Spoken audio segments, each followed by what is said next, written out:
Ayun. Okay. And thank you for that new combination, Senator Francis. Opo.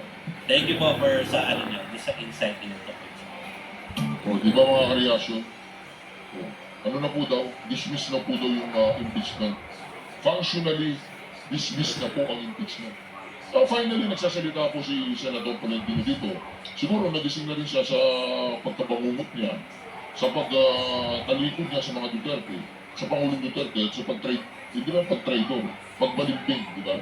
Dahil daw pag hindi siya binoto ng mga tao, masasakot tayo ng China. Ang tawag po doon, field politics.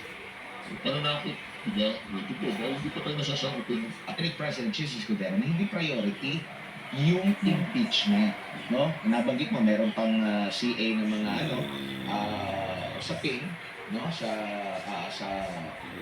after niyan marami pa silang mga priority issues. Nakikita niyo po rito uusan pa ba o hindi na?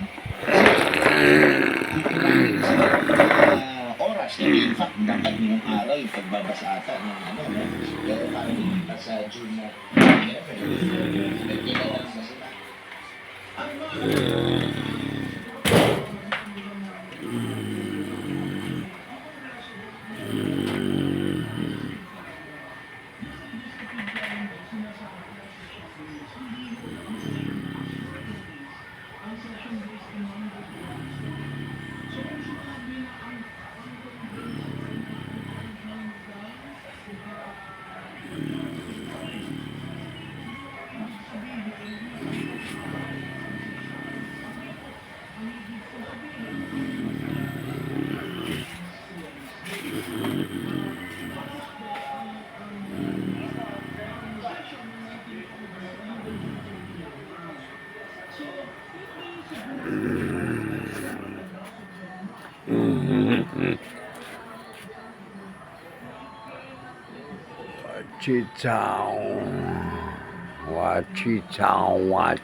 Paano ba yung session days? Paano ba ang calendar?